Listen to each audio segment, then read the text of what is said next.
I got first elected in 2016. I was 25 years old, super young, the second youngest member of the legislature. Another gentleman by the name of Austin McCollum, who's also one of the influential members who made this a reality, was 10 years younger than me, or not 10 years, 10 days. And when I first won, it was a massive shock. No one thought I was going to win. I was going against a 3-term incumbent. That wife had held the seat. He had held the seat. He was going back to hold the seat.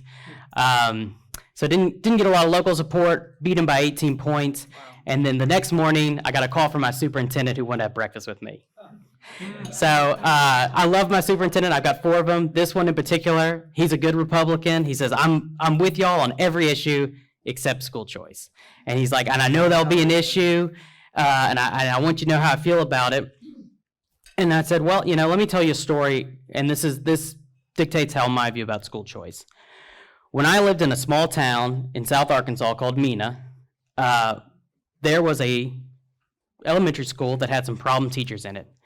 And my mom wanted to make sure that I did not get one of those problem teachers, because it was all around the community. Everyone talks. They know who the bad teacher is. You don't want your kid in that class. Well, they told her there's nothing you can do. It's all random, this and that. So my mom ran for school board and won. And amazingly, I didn't end up in one of the bad teachers' classes. But that showed me, not everyone has a mom like my mom who's going to do that. My dad was the hospital CEO. We were well off. If you're a single mom who's working shifts, you don't have the ability to go out and run for school board and make sure that your son gets in the right class with the right teacher. And to me, it seems that we have an unequitable society if we have those of privilege are able to get better teachers, to go to better schools, and we leave others in the dust because they are not born with the right last name.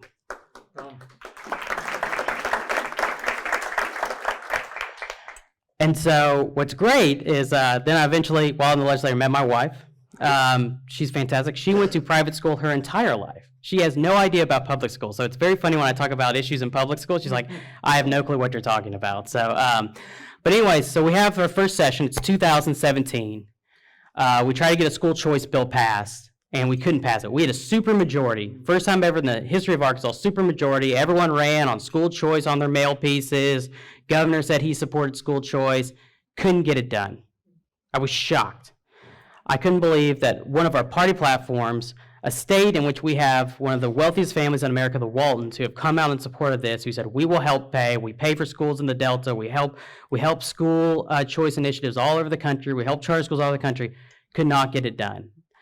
And what was interesting, and I'm sorry if this is a long story about passing school choice, but I think it's important to know because we're very similar. And you heard the same things. Well, I'm worried about school sports. All these schools are going to come and take our athletes away, and they're just going to. And I was like, who is going to move 2 hours so they can play at a private school and not here? It just didn't make sense. But so we couldn't pass the bill, but it really opened my eyes. And what's interesting is we had an issue where we had a lot of members who really weren't Republicans. They weren't conservatives. They were against all sorts of Republican issues. We had to pull their teeth just to vote for small incremental income tax reductions, all sorts of things. And so what we did is we just started telling people, like, this is what we're trying to do. Here are the people who aren't with us. And lo and behold, we started to recruit more members. When seats became open and members retired, I was the campaign chair for the caucus for 2 cycles. I took us from 75 members to 82 members. We went and made sure that we recruited people who were true believers in what Republicans were and what conservatives believed in. Because we had a lot of people, and I'm sure Mississippi's seen this in the past, of 10 years ago they were Democrat, now they're Republican because they want to keep their office. And what we showed, even some of the members who are still this day who did that, if you want to keep your office, you don't need to just say you're a Republican, you got to vote like you're a Republican. And so we recruited, we ran races, we did that, and so we built a group and a coalition of people who were ready for school choice. And then a great thing happened. We elected Sarah Huckabee Sanders as our governor, who she's fantastic, and she really led on this issue. She said, I'm going to be the education governor, which you don't hear a lot of Republicans say. They'll say, I'm going to be the jobs governor, I'm going to be the security governor, but education you don't hear a lot. And she really meant it. She's got 3 small children, and so she really understands the importance of this. And so she helped us push. But when we started drafting the legislation and thinking about it, we had all these arguments from the past 4 years, everything Corey talked about. So we knew what the other side was saying, and that's an advantage you have here in Mississippi. You're going to know what they're going to say. And you know what we did? We made the bill to where we took away every single one of their arguments. So when people said, well, this is going to defund schools, no, it's a $300 million increase in school funding. If you vote against this bill, you're voting against a $300 million increase into school funding. Well, we wanted to raise teacher pay. Okay, we'll raise teacher pay. It's the 5th highest in the nation in Arkansas. When you do cost of living, we're the #1 state in the country. We took away all their arguments. When we went to pass the bill, one of the leading Democrat senators said, I'll be honest, I probably agree with 95% of this bill, but I'm still going to vote no. Because the Republicans voted for it. Exactly, because the Republicans are voting for it, because it's a Republican bill, because of the vouchers, because of EFAs. It is insane. And but the reality was, as we did that, we created a bill, and granted, there were things superintendents liked, there were things they didn't like, there were things teachers liked, they didn't like. There was something for everyone. And even if you, let's say this, even if you were maybe the most hardcore conservative, I don't want to spend any more additional dollars on education, the fact of the matter was you got so much in for it, you go, this is actually a good deal overall. And actually, in the long run, we will see cost savings on this. So there was something for everyone, I'll put it that way. When we ran the bill, we shopped with teachers and superintendents. We had them be anonymous so they couldn't be subject to intimidation, which was actually, I'll tell you, that was one of the issues we had, is we literally had people, give us the names. We want to know who the names are, because they wanted to fire them. They wanted to go figure out who those teachers were, drive them out of the business. They wanted to figure out who those superintendents were and drive them out of the business. And, but, so people say, like, well, you didn't talk to anybody. It's like, yes, we did. We know we did. We have people, we'll swear on a Bible we did. But you know what? We realized the game you're playing, because it almost became like a guerrilla-style warfare with misinformation, with intimidation, with all sorts of things. I mean, they just would throw every lie that book you. And what's interesting is I'm a Catholic, and so I went to the diocese superintendent and said, hey, this is what we're doing. We want to kind of keep you briefed on everything going on. And they would say, well, we're just hearing all these things. If you pass this, they're going to shut down every Catholic school in Arkansas. They're going to take all the crucifixes off the door. And I was like, are you serious? Who's telling you this? And he goes, well, so-and-so, and they work for the county school. Oh, okay. It is amazing the depravity that some of these activists would stoop to. And here's the reality, and this is a good point, and I wish Keith Brooks and Breanna Davis, who are the two lead sponsors, were here to talk about this, because they're real champions. They said this to me recently when they were having a conversation. When you break these teachers and these superintendents out of the bubble of the teachers' unions, they will actually say, this actually makes a lot of sense. The superintendent will say, you know what, getting rid of teacher fair dismissal so that we can get rid of bad teachers and keep good ones, having the freedom to set salary schedules so that we can reward good teachers and not have to reward bad teachers just because they've been around here longer than anyone else. Those types of things, that gives them power so they can run their schools and actually compete with the private schools. And so when you break them out of that, when you get it down on a personal level, you can really, really show these people it's going to be okay. But one of the things also I think that we were really smart about when we were doing this is because it is a shock to the system. I mean, you think about it, in some of these rural areas, the school district is the largest employer. And so it's easy to get everyone riled up, everyone's got a connection, everyone went to that school district. But what we did is we phased it in over 3 years, which I think is really important, and maybe some people will disagree with me on that. But by doing that, having the lower schools that were ranked D and F in Arkansas, and then starting with kindergarten, and then working its way up to year 3, having universal choice, what that allows, you tell every public school, hey, you've got a 3-year runway. Make your school the best school that it can compete with any private school that pops up. A 3-year head start's incredible. I mean, technically they've had forever head start, but it's a great way, too, to just say, listen, we understand your concerns. We're here for you. We're listening. We are talking to you. We are not going to ram something down your throat. We understand your concerns, and let's show you we will address those concerns, and we will even give you a head start. And, we have these working groups that started, too, with the rule process. We brought in chief critics of us to say, hey, come into the working group. You want to be a part of this? You say you're locked out in the cold and you're not allowed to come on in. We'll take you on, because guess what? When we're discussing the policy, we'd love to hear your arguments. And it's actually great that one of that superintendent I met, he's on our school safety working group. And he's been great.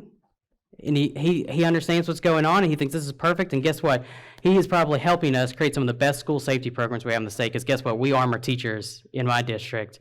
So, yeah, for 12 years, we've been arming our teachers. So,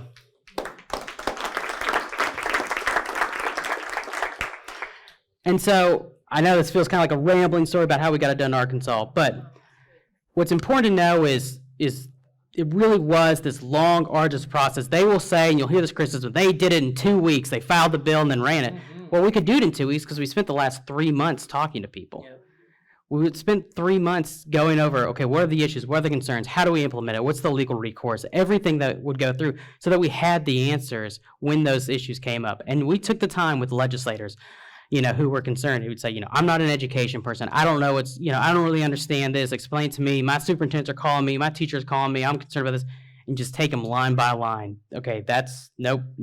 I mean, and you have to do that. And I would say the organization and your legislative leaders on this issue. But, I would say this. If this was any other bill, anyone who would go to their constituents and say, yeah, I voted against a bill that was 95 good for my constituents, they would say, you're crazy then. Why didn't you do that?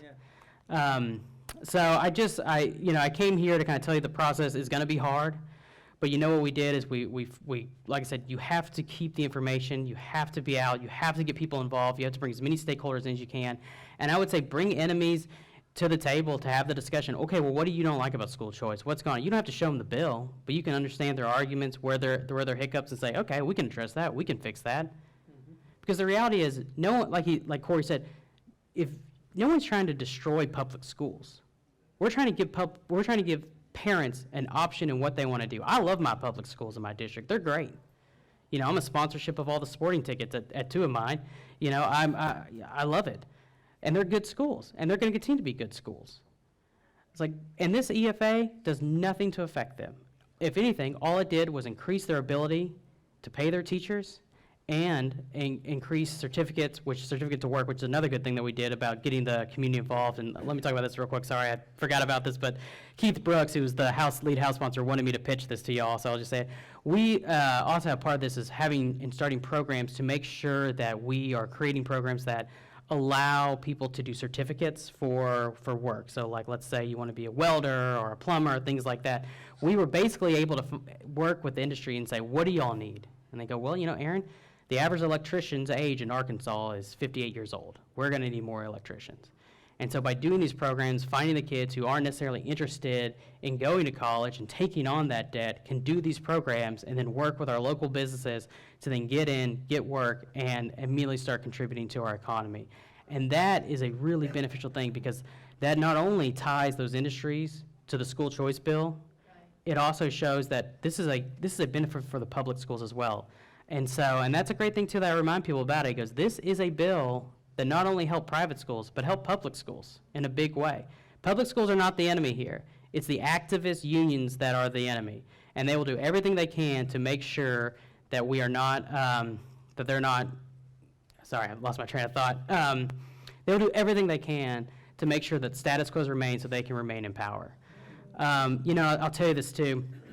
I work in healthcare. I'm really more of a healthcare expert than an education expert. But I would also tell members this too. I want you to imagine someone came to you and said, hey, you're on Medicare, you're on Medicaid. You can only see this one doctor. You can only go to this one hospital. You can't go anywhere else.